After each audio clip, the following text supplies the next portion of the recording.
Hello guys, welcome to my channel. I hope you are all doing well. Today I would like to talk about Nothing's Gonna Stop Us Now.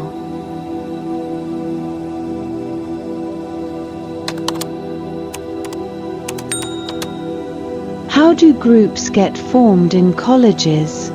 Some say that you gravitate instinctively towards people you can relate to, and then gradually over the months a bond develops. It was not like that with my class.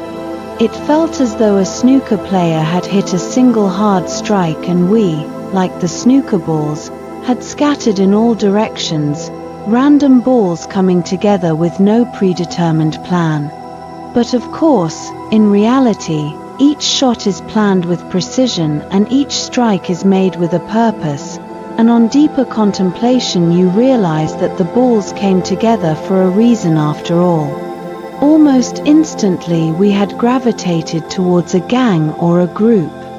There were 60 of us, but we had all fallen into our groups, with whom we hung out, exchanged notes and had fun with. Mine was a group of 4. Apart from me, there was Suvi, Janie and Choru. Suvi undoubtedly had the most dynamic personality in the group. She was short, but what she lacked in height she made up in other areas. She was smart, stylish and enthusiastic, with an attitude that was contagious. Most people warmed up to her. She was a bundle of energy, always ready for anything, a little impulsive and reckless too at times.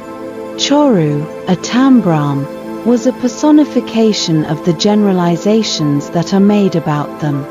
She was studious, smart and intelligent. She even wore glasses. Her aim was to become a chartered accountant. Janie was the gentle, quiet and the sensible one. Her ambition was either to become a nun or do her MSW and take up social work. We came together like a patchwork quilt and got along well despite our very different personalities. But what I did not expect to learn so quickly at college was the great Agnes embarrass a guy by staring at his crotch tradition. We were introduced, instructed and inducted into it by our seniors when we shared a lecture with them for mercantile law, which was the only subject in the whole college being taught by a male. The raging hormones plus the losing of all inhibitions that a woman's college does to you was enough for everyone to cooperate on the single-point agenda of this tradition. He was nicknamed Peruki Murky. Peruki was a colloquial word in the local language. Loosely translated, it stood for an oaf or a good-for-nothing guy, implying he was a skirt chaser. Which was really ironic, as it were the girls who were doing the pretend chase here, not him. The girls mostly stared very pointedly at his crotch throughout the duration of the lecture. He would begin by pretending not to notice. But of course, he would notice. There was no way he could not see something as obvious and outrageous as that, but he couldn't do a thing. The unspoken rule was that in mercantile law class, you were allowed only to look at Murky's crotch. There were about 120 of us, women, all starved of male company, and his looks did not deter us at all. Murky was a middle-aged, short, slightly overweight professor, with pot belly, and he always tucked his shirt in. He had a large mop of thick black, oily, curly head and a moustache shaped like the head of a toilet cleaning brush. His eyes were tiny black slits on his chubby face, and they darted quickly in all directions. He could have been a bad caricature of a hero of a Malayalam movie. He would begin by explaining some concept in mercantile law earnestly, and then within 10 minutes, beads of sweat would begin appearing on his forehead. He would then take out his spotless white handkerchief and mop his brow repeatedly. The girls were relentless. Even when he asked a question, the girl who stood up to answer would still not take her eyes away from his crotch. I really pitied the poor man. But secretly I wondered if he actually enjoyed it too. I doubted if he ever got any female attention outside the gates of the college. My letters to Vaibhav described all this and more. Our letters to each other were getting longer and longer. We became experts in anticipating how much postage would be needed for each letter.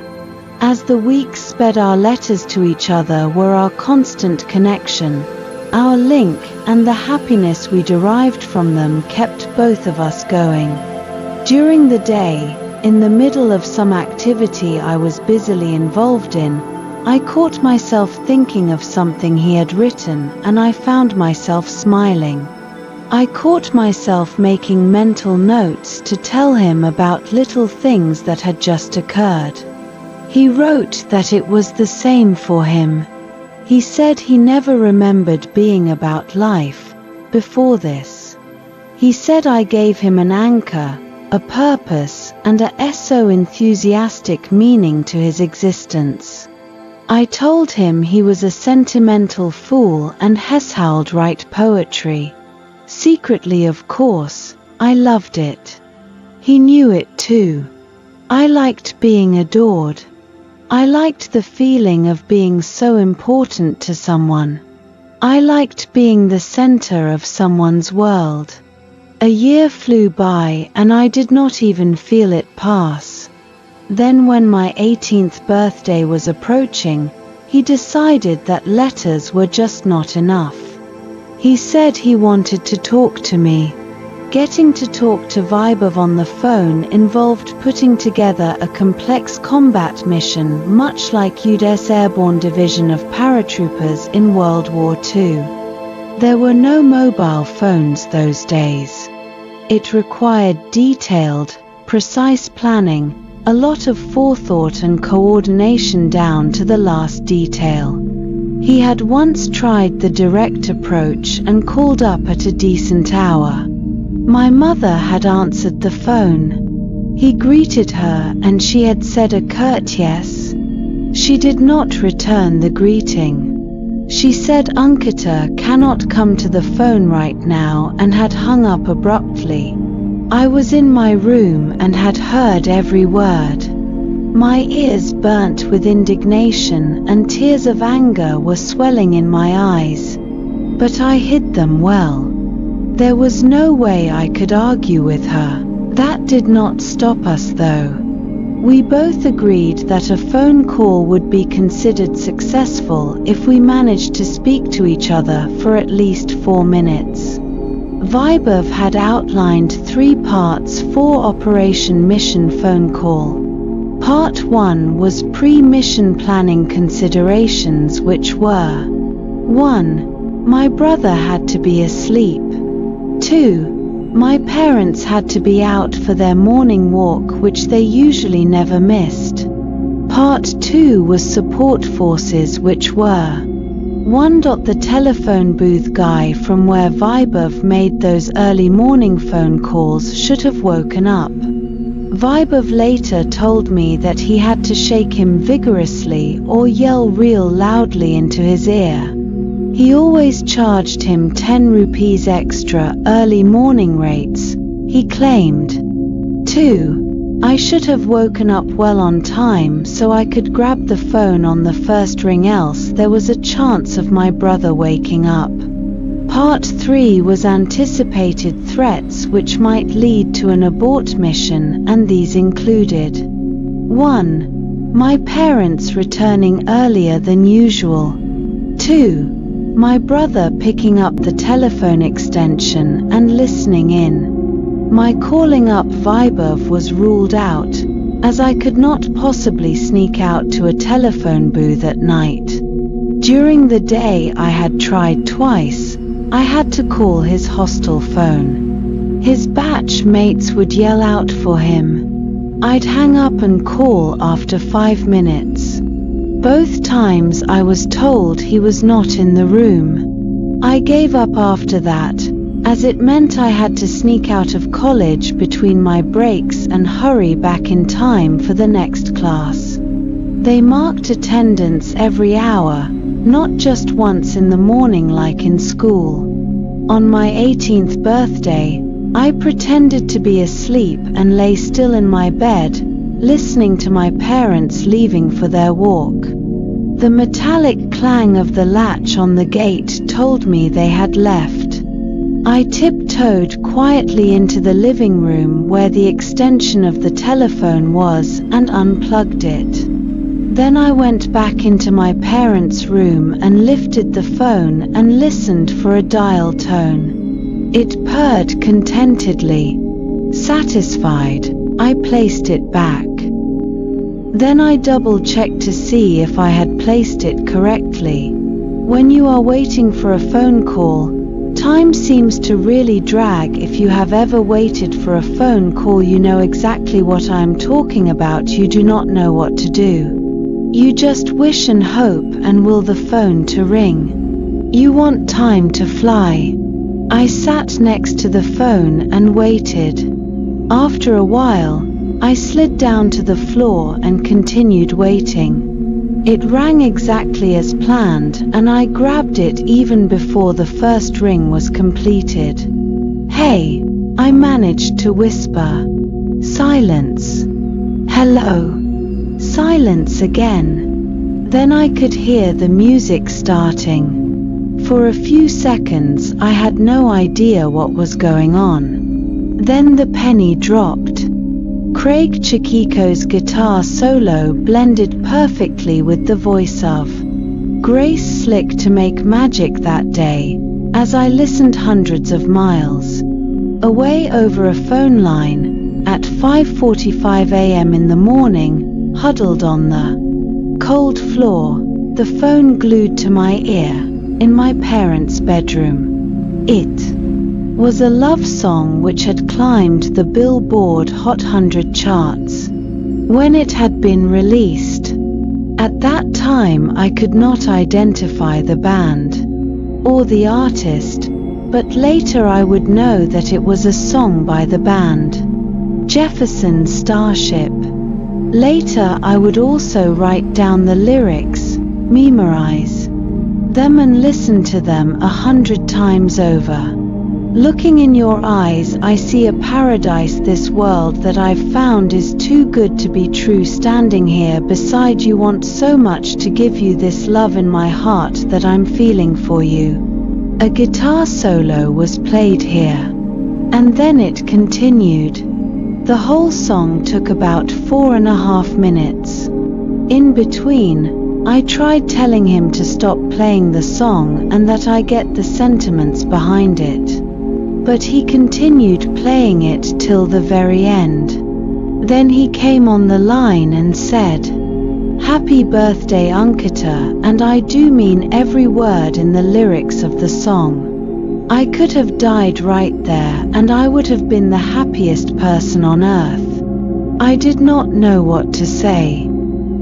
"Idiot," I said finally. "Why did you waste time playing the whole song? We could have talked for that much time more. Talk now." What do I say? I don't know what to say. A huge smile stretched across my face. You could begin by saying what a great guy I am. Rubbish. You are a Dumbo and a fool. How did you manage it? I have my ways. Those days there were no MP3s or CDs or iPods for music. We listened to music on spools of tape in a cassette which we used in tape recorders. He must have hunted for the tape for this song, rewound the tape to the exact point where it started, got batteries for the tape recorder, and then carried it to the phone booth early in the morning. It was the month of December, and I knew Delhi was freezing at that time. I was amazed and touched by the effort he made. I wanted to talk for some more time to him. I did not want the phone call to end. I was feeling elated and on top of the world. Suddenly all the crazy things that I had read in books about what people in love did were beginning to little things that lovers in movies did make sense. So were the countless little things that lovers in movies did. But somewhere, sense prevailed, as I also knew that if my parents came back, it would ruin a perfectly great start to a birthday, that too one which was a milestone. "I love you, baby," he said. The way his voice went all soft and low when he said it gave me goosebumps. He had actually said the words. "Hang up now," I said, "and take care. Bye." I hung up before he did. I sat on the floor and a huge smile stretched across my face. My heart sang. I felt ecstatic. I was still smiling when I heard the metallic clang of the gate again. I ran into my room, jumped into bed, covered myself with the blanket and kept smiling. The words of "nothing's gonna stop us now" were going round and round in my head. Once you know what direction to take, finding the path to it becomes easy. After experiencing the super high that operation phone call gave both of us, we wanted more of it. Compared to this, waiting for letters seemed tame. Vibov said he would call me every Thursday. He chose Thursday as I had been born on a Thursday. I found the gesture charming. But then, I was beginning to find anything he did for me charming. Each Thursday there would be so much to tell him when he called. This was in addition to the letters. I wanted to share so much with him. Every minute detail had to be shared, and he was just as eager to listen. He said he loved the sound of my voice. He said he could picture me sitting on the floor in my parents' bedroom and talking to him. He always began with a "hey" in that low baritone which I had grown to love, and ended by saying, "Take care, okay? I love you." His voice always went low and syrupy when he said that. I loved it. He could have repeated that line a million times, and I would have never tired of hearing it.